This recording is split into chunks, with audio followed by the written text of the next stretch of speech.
옆에 계신 분들하고 서로 인사하십시다. 잘 지내셨습니까? 네, 잘 지내셨습니까? 날씨가 갑자기 추워져서 모두 움츠려 드는 그런 느낌이 있습니다.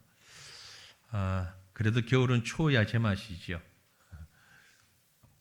추위 가운데 건강 조심하시길 바랍니다.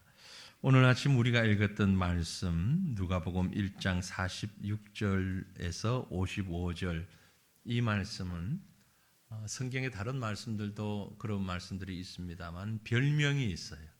어느 한 부분에 대한 별명들이 있습니다. 금방 읽었던 이 본문 말씀의 별명은 무엇일까요? 아니 성탄절을 그렇게 수없이 지나셨고 성경을 그렇게 많이 읽으셨는데 설마 처음 보는 말씀은 아닐 테고 눈치채셨겠지만 지금 12월 들어서 누가복음 1장만 가지고 계속 제가 지금 이어서 말씀 전하고 있습니다. 그러는 중에 지금 오늘 46절에서 55절 말씀 왔는데 이 말씀의 별명은 마리아의 찬양, 마리아의 찬양 그런 별명을 붙일 수 있습니다. 마리아의 찬양 혹은 마리아의 기도 아주 유명한 부분이죠. 유명한 그런 부분인데요. 마리아가 예수님 구주 예수님 아기 예수님을 잉태하고서 불렀던 찬양입니다. 오 거룩한 밤 찬양한 것처럼 마리아가 하나님의 그 큰 은혜를 덧입고 세상에서 유일한 사람이잖아요. 육신의 예수님을 낳은 어머니는 세상에서 유일한 인류 역사의 유일한 사람인데 그 은혜를 생각하며 불렀던 찬양 그것이 바로 오늘 우리가 읽었던 말씀인 것입니다. 이 찬양의 내용은 한마디로 하나님이 누구시며 그 하나님이 어떻게 큰 일을 행하셨는가 하는 것을 노래하고 있어요. 마리아가 예수님의 잉태 과정에 있어서 경험했던 하나님 그리고 찬양 속에서 나타나는 하나님 오늘 말씀 가운데 아주 두드러지게 나타나는데 마리아의 마음속에 또 하나님의 하나님 되심 속에 이 마리아의 찬양에 있어서 가장 핵심적인 단어가 있습니다. 뭐죠? 핵심적인 단어. 금방 마리아의 찬양이라고 했는데 이 마리아의 찬양 속에 나타나는 아주 중요한 단어, 주제 단어. 그럼 다시 이제 또 성경을 보는데 빨리 눈에 안 들어오죠. 뭐죠? 그게? 긍휼이라는 단어입니다. 원래 이제 학교에 다니면서 학생들이 실력이 없으면 눈치가 있거든요. 오늘 설교 제목에 그렇지요. 그러니까 눈치라도 있으면 빨리 이제 보는데 거기까지 미처 생각을 못 하신 것 같아요. 마리아의 찬가, 마리아의 노래에 있어서 주제, 핵심적인 단어 그게 바로 긍휼이라는 단어입니다. 마리아가 경험한 하나님, 성탄을 기다리며 마리아가 부른 찬양을 생각하는 우리의 심령 가운데 가장 중심에 있는 한 단어는 긍휼, 긍휼의 하나님이십니다. 왜 그렇게 볼 수 있는가 하니까 금방 우리가 읽었던 말씀 가운데 50절을 보면 긍휼하심이 두려워하는 자에게 대대로 이르는도다. 그리고 54절에 그 종 이스라엘을 도우사 긍휼히 여기시고 기억하시되 반복적으로 긍휼을 얘기하고 있는 것입니다. 자, 오늘 이 아침에 이 자리에 하나님이 친히 육신을 입고 이 땅에 오신 예수 그리스도의 탄생을 기다리며 또 기대하고 감사하는 저와 여러분의 심령 가운데 동일하신 긍휼의 하나님을 통하여 은혜가 풍성하게 넘치시기를 축원합니다. 여러분 그럼 긍휼이 무슨 말입니까? 긍휼이란 무슨 말이죠? 긍휼이 무슨 말이에요? 성경이 아니면은 잘 사용하지 않는 단어인 것 같은데 긍휼이라는 뜻은 비참한 상황 속에 있는 자에게 베풀어지는 하나님의 사랑, 세상에서는 자비라는 말로 번역되기도 합니다. 긍휼 혹은 자비, 또 다른 말로는 사랑, 비참하고 아주 어렵고 힘든 상황 속에 있는 자에게 베풀어지는 하나님의 사랑, 그것을 긍휼이라고 표현하는 거죠. 죄로 인하여 도무지 소망이 없던, 죄 때문에 소망이 없었던 우리를 하나님께서 구원하시기로 작정하시고 생명에 상응하는 엄청난 대가를 지불하시고 우리를 구속하신 것, 그것이 바로 하나님의 긍휼이라는 것입니다. 이 시대를 살아가는 우리 모두에게는 무엇보다도 이 긍휼이 필요합니다. 예전에도 한번 이 말씀을 드렸는데 또 말씀을 드리게 되네요. 미국 뉴욕에 케네디 공항이 있고 또 하나의 공항이 있는데 라과디아 공항이 있다고 합니다. 본래 이 라과디아라는 이름은 뉴욕 시민들이 아주 사랑하고 존경했던 시장, 뉴욕 시장을 지냈던 분의 이름이 라과디아라고 합니다. 이분이 시장이 되기 전에 판사였었는데 아주 명판사였다고 알려져 있지요. 한 번은 그가 재판하는 자리에 한 노인이 앞에 앉게 됐습니다. 이 노인은 춥고 힘든 지금과 같은 이런 겨울에 아주 외롭게 혼자 살다가 너무 배가 고파서 남의 지갑에서 20불을 도둑질을 했어요. 훔쳤어요. 그래서 체포가 되어서 법정에 서게 된 사람입니다. 판결하기 전에 이 판사가 여러 과정이 있었겠죠. 판사가 마지막 그 노인에게 묻습니다. 노인장, 하실 말씀이 있습니까? 그랬더니 이 노인이 재판장을 이렇게 쳐다보더니 하는 말이, 판사님, 제게 한번 긍휼을 베풀어 주십시오. 너무 배가 고파서 어쩔 수 없이 나쁜 줄 알면서 그 돈을 훔쳐서 빵을 사 먹었습니다. 한 번만 긍휼을 베풀어 주십시오. 그 말을 듣고 있던 판사는 가만히 생각하다가 결국 판결하겠습니다. 그래서 판결을 했습니다. 맞습니다. 노인이 정말 힘들고 어려워서 돈을 훔쳤는데, 그러나 최소한 당신이 훔친 20불에 대한 책임은 져야 합니다. 그래서 언도하겠습니다. 벌금 20불을 내십시오. 아니, 돈이 없어서 그걸 훔친 사람에게 벌금 20불을 내십시오 라고 판결을 했습니다. 그리고 이어서 하는 말이, 마침 제게 10불이 있군요. 제가 이 10불을 당신을 위해서 드리겠습니다. 왜냐하면 힘없는 노인이 추운 겨울 배고픔에 시달리도록 버려둔 이 사회와 저도 책임이 있기 때문에 그렇습니다. 그리고는 그 자리에 앉아있던 다른 회중들을 향해서 말합니다. 저와 같이 여러분도 동일한 책임이 있는 것 같습니다. 우리가 이 사회에서 이 노인이 춥고 배고프도록 그대로 방치했습니다. 그러니 여러분 가운데 혹 원하시면 이 노인을 위해서 헌금을 좀 하시죠. 그랬더니 누군가 또 10불을 내어놓았습니다. 그래서 그 20불을 노인에게 주면서 이것으로 법정에 벌금을 내십시오 라고 판결을 했다는 거죠. 이 명판결을 보고 뉴욕 시민들은 라과디아는 정말 긍휼이 많은 판사다 존경하게 되었고, 결국 그가 뉴욕의 시장까지 되었다라는 일화가 있습니다. 하나님은 긍휼이 많으신 하나님이십니다. 성경은 하나님을 표현할 때 그저 긍휼하신 하나님 그렇게 표현하는 것이 아니라 긍휼에 풍성하신 하나님이라고 표현을 합니다. 저와 여러분이 믿는 하나님이 바로 그런 긍휼이 풍성하신 하나님이시라는 말씀입니다.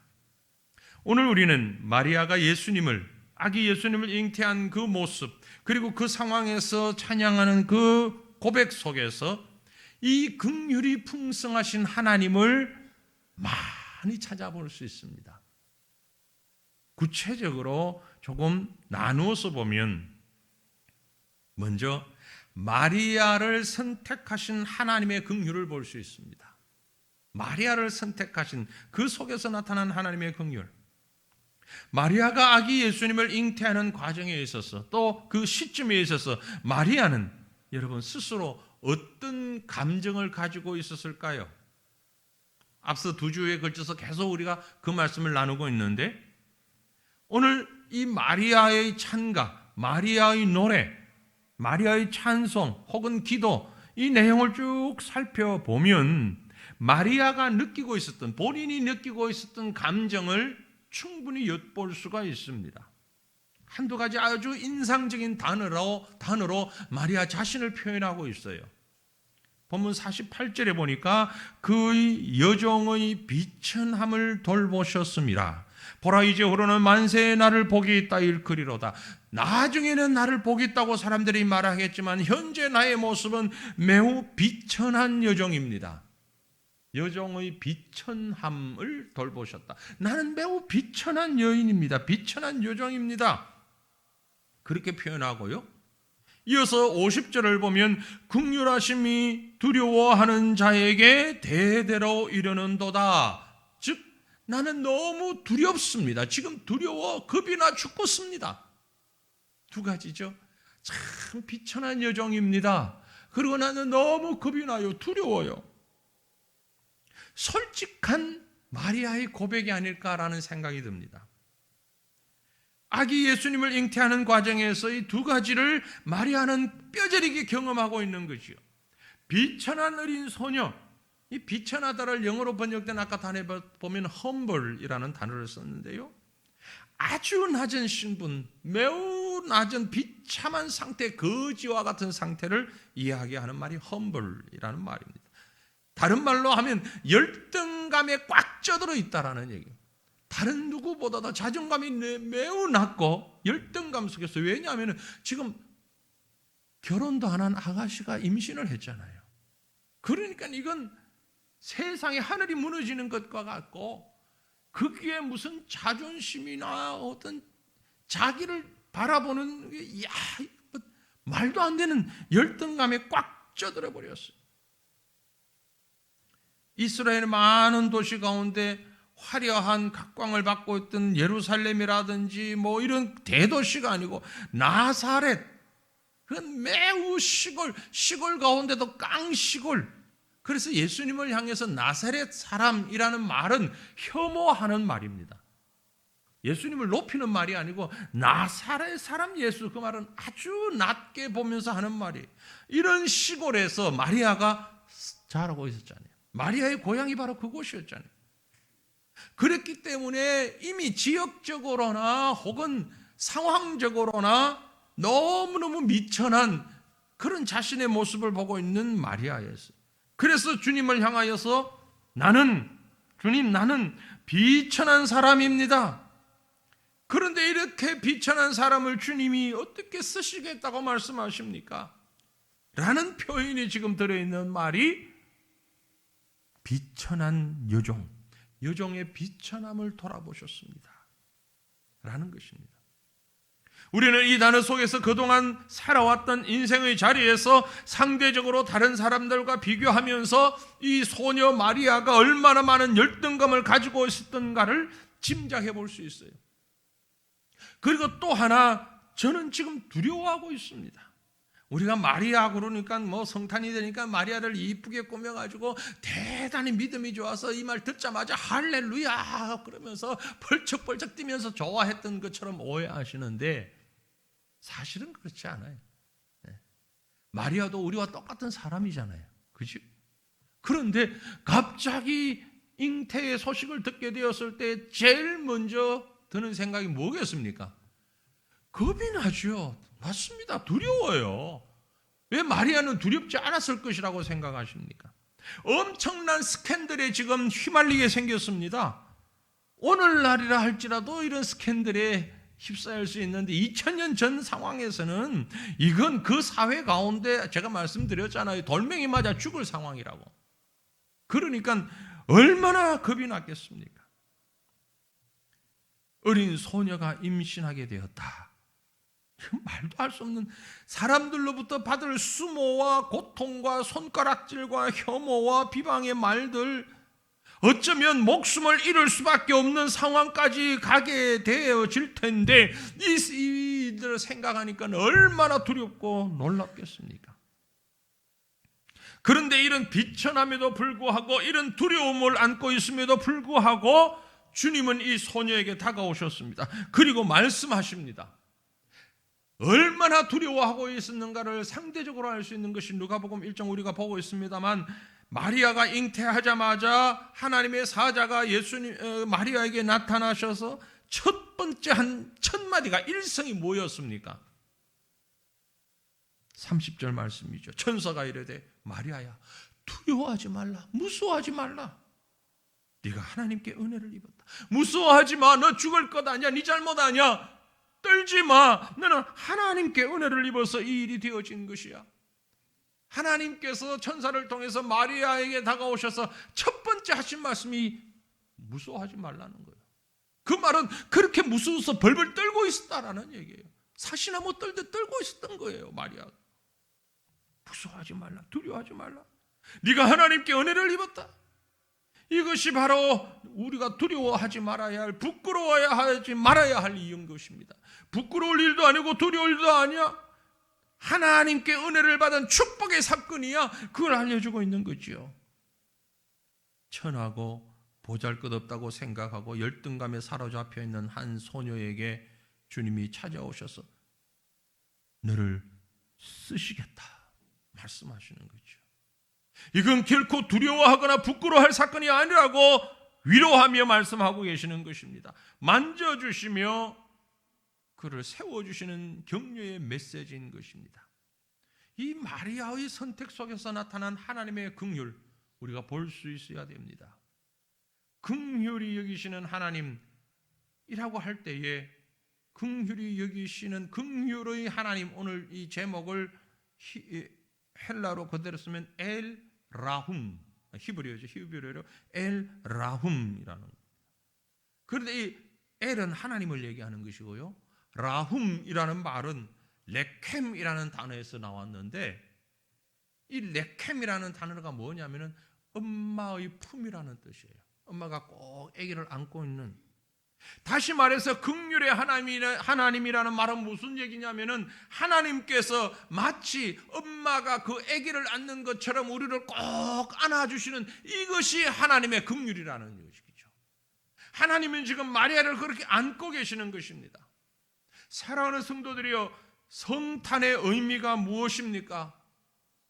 지금 여기 외롭고 두려움으로 아파하면서 어쩔 줄 몰라 하고 있는 한 소녀 마리아에게, 비참함을 느끼며 깊은 열등감에 빠진 마리아에게 주님이 다가오셔서 그 사랑을 부어주시고 그 은혜를 부어주시고 긍휼로 이렇게 품에 안아주시는, 이것이 바로 하나님의 마음이고 하나님의 가슴인 것입니다.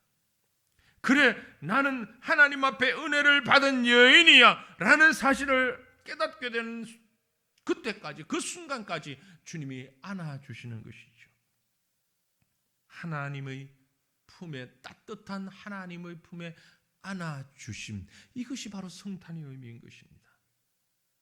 사랑하는 성도 여러분, 여러분이 겪고 있는 열등감은 어떤 것입니까? 이 생존 경쟁, 무한 경쟁 시대 속에서 끊임없이 이웃들을 바라보면서 내가 느껴야 하는 열등감이 없습니까? 나만이 가지고 있는, 나를 붙잡고 있는 외로움과 감당할 수 없는 두려움이 나에게 몰려올 때 그 정체가 도대체 무엇이라고 생각합니까? 어떻게 그것을 해결해야 된다고 생각하십니까? 수많은 사람들이 분주하게 다니고 소리를 내며 즐거워하고 있지만 그 군중 속에서 누구도 알지 못하는 열등감과 고독감 속에서 자기를 바라보며 두려워 떨고 있는 자들은 없습니까? 그들은 하나님의 긍휼을 경험하는 은혜가 임하시기를 바랍니다. 주님의 오심을, 주님의 성탄을 기다리며 바로 이런 외로움과 두려움 가운데에 누구보다도 자기 자신을 바라보고 힘들어하고 고통스러워하는 사랑하는 하나님의 백성들이여, 근본 성탄을 통하여 은혜를 입은 자야, 은혜를 입은 자야.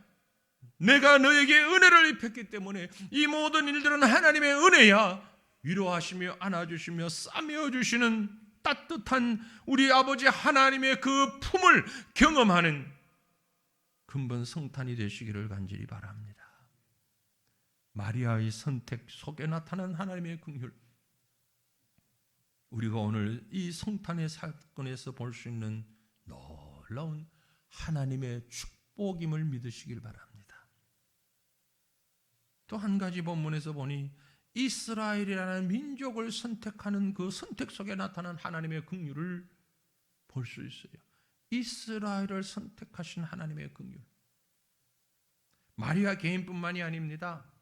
이스라엘 민족을 한번 생각해 보십시다. 마리아가 예수님을 잉태한 그 시점 이스라엘 민족의 현실은 어떠했습니까? 한마디로 나라를 잃은 백성이에요.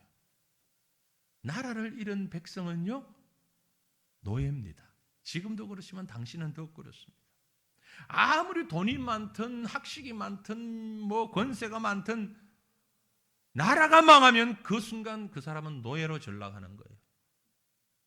로마의 식민지로 노예 생활을 하고 있던 것이 이스라엘 민족입니다. 이스라엘은 역사적으로 많은 노예 생활을 했어요. 우리가 잘 아는 대로 과거에 애굽으로 끌려가서 노예 생활을 했고요. 또 자기 나라를 세운 다음에도 북쪽에 있는 아수르에게, 남쪽에 있는 바벨론에게 나라가 망하고 끌려가서 심각하고 비참한 노예 생활을 이어갔습니다. 이스라엘 민족은 어찌 보면 매우 자존심이 강한 그런 민족이었어요. 노예 생활을 하면서도 한 번도 자기들이 노예라고 여겼던 적이 없습니다. 우리는 자유인이고 이 노예의 속박은 곧 벗어날 것이고 하나님께서 우리를 버리지 아니하시고 우리는 하나님이 특별히 선택하신 민족이라는 자부심으로 똘똘 뭉쳐져 있던 민족이 이스라엘이라는 민족입니다. 하지만 예수님이 탄생하실 그 시점에 가서는 그런 자존심도 다 잃어버렸던 것이 이스라엘이라는 민족입니다. 왜냐하면 그때 당시 그들을 지배하고 있던 로마라고 하는 손은, 로마라고 하는 권력은 엄청난 힘이었기 때문에 도무지 이 로마의 손을 벗어날 수는 없다고 생각하고 있었던 것이죠. 지금까지 어떤 제국, 어떤 이스라엘을 지배했던 그 힘보다도 로마라고 하는 이 어마무시한 힘은 강력한 철의 제국이었고, 이건 도저히 우리가 어떻게 발부둥 쳐봐야 할 수 없다. 이제는 끝났다. 그래서 나라가 완전히 망해서 모든 것을 다 내려놓았던 당시 이스라엘 민족이에요. 그들이 과거에 아수르로 끌려가면서 바벨론으로 끌려가면서도 우리 언제는 돌아간다, 언제 돌아온다, 그리고 노래하고 찬양하고 기도하고 하나님을 바라보았는데 로마의 지배를 받을 때에는 전혀 그런 움직임이 없었고 마음도 없었고 생각도 없었습니다. 온 세계를 통치하고 있는 로마의 철권을 향해서는 민족 해방 이런 것 생각조차도 하지 못했습니다. 소수의 무리만 독립을 열망하며 운동하는 열심 당원들이 있었지만 극소수에 불과했고 대다수는 포기한 상태였습니다. 바로 그런 시점에 마리아가 한 생명을 잉태한 것입니다. 그리고 천사가 말하기를 그 잉태된 아이가 바로 기다리고 있던 메시아라고 얘기하고 있는 거죠. 이스라엘 백성의 유일한 희망은 지금 메시아밖에 없습니다. 지금까지 기다렸던 메시아, 궁극적으로 본질적으로 이 백성을 참된 자유와 해방과 구원해 줄 수 있는 놀라운 힘은 메시아밖에 없는데 그 메시아가 지금 탄생한다라는 것입니다. 즉 마리아에게 들려진 이 얘기는 온 민족에게 주어진 소망의 소식이었던 것이죠. 회복의 소식이었던 것입니다. 우리가 읽었습니다만 54절 55절 보면 그 종 이스라엘을 도우사 긍휼히 여기시고 기억하시되 우리 조상에게 말씀하신 것과 같이 아브라함과 그 자손에게 영원히 하시리라. 결국 이스라엘 민족에게 예수님의 탄생은 민족을 향한 구원 선포였습니다. 믿음의 조상들에게 주셨던 약속의 성취였습니다. 아, 하나님께서 우리 민족을 그대로 버리지 않으시는구나. 노예가 되었고 또 앞으로도 다시 로마와 싸워 이길 수 없는 아무런 승산이 없는 줄 알았는데 이 미래에 대한 희망을 하나님이 이어가시는구나, 우리에게 찾아오셨구나 고백하게 되는 긍휼의 사건이었던 것입니다. 저는 이 말씀을 생각하면서 그래, 우리 민족에게도 이런 긍휼이 필요하다. 지금 이 시점이 바로 이런 하나님의 긍휼이 이 민족, 이 나라에게 임하기를 간절히 소망하게 되는 것입니다. 여러분, 우리가 얼마나 심각한 상황이 있는지 여러분 아십니까? 잘 인식을 못하고 계시잖아요. 지금 이 나라는요, 가만히 있으면 없어질 나라입니다. 없어지기 위해서 아주 내리막길을 급가속으로 달리고 있습니다. 지구상에서 대한민국이라는 나라가 없어질 상황에 있다니까요. 저도 여러분들 실감 못하고 계시잖아요. 한 민족이, 한 사회가 그대로 유지되기 위하여서는 평균 출산율이 2.1명 이상이어야 합니다. 2.1명. 그런데 지금 우리나라의 출산율은 0.7명입니다. 불과 한 1년, 2년 전에 0.8명이었는데 그 순간 다시 0.7로 내려왔습니다. 평균 유지 출산율의 3분의 1 수준이 있다는 얘기입니다. 세계 어떤 나라도 이런 나라가 없습니다. 지금 우리나라를 제외한 저출산 국가군의 하나가 일본인데 일본은 1.25명이에요. 일본에 비해서도 거의 절반 수준밖에 안 됩니다. 일본은 지금 자기들 나라가 없어질 걸로 알고 야단입니다. 출산율 회복을 위하여서. 근데 우리는 가만히 있어요. 마치 내일이 아닌 것처럼. 혹시 여러분 가운데 좀 더 오래 사실 분이 있을지 모르지만 조금만 더 있으면 이 나라 인구가 없어집니다. 핵폭탄이 문제가 아니에요. 자연 오염이 문제가 아니에요. 사람이 없어져요. 사람이. 코로나가 문제 아니라니까요. 가만히 있어도 사람이 없어져요. 이런 위기 상황 가운데 우리는 지금 남의 불구경하듯이 가만히 있습니다. 사회 지도자라고 하는 사람은 이념 논쟁하고 있습니다. 진보냐 보수냐 가지고 누가 대표를 하냐, 누가 대통령을 하냐, 누가 국회를 들어가냐 못 들어가냐. 지금 그 문제를 얘기할 때가 아닌데, 나라가 없어지고 있는데 끝도 없이 대책도 없이 사라져가는 이 나라를 보면서 어느 누구도 염려도 않고 걱정도 않습니다. 이뿐입니까? 끝도 보이지 않는 이념 갈등, 사상 갈등. 아마 2024년에는 지금까지 어떤 때와 달리 더 극도의 갈등이 있지 않겠나 싶습니다. 해가 갈수록 더 하겠지요. 서로의 불신의 골은 더 깊어지고 서로를 향해 거짓말이라고 소리를 높이고 어느 게 진짜 뉴스고 어느 게 가짜 뉴스인지 우리도 구분이 안 돼요. 이 사회 속에서 서로 싸우고 비난하고 자기 중심에 담을 쌓는 위기가 지금 아주 급속도로 치닫고 있습니다.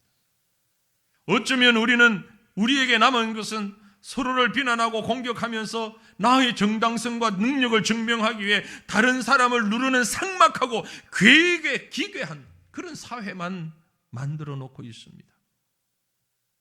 부끄럽게도 이런 사회, 정치, 경제, 이런 사회의 모든 분야에 믿음의 성도들도 많이 있고 심지어 중직의 직분을 가지고서 주일이면 교회에 앉아서 거룩한 모습으로 예배드리는 분들까지 사회에 나가면 똑같은 모습으로 이 부끄럽고 안타까운 일을 앞장서서 행하고 있다는 겁니다. 심지어 목회자의 신분을 가진 사람들조차도 성경 앞에서 부끄럽지 않은지, 말씀 앞에서 부끄럽지 않은지 다시 한번 묻고 싶은데,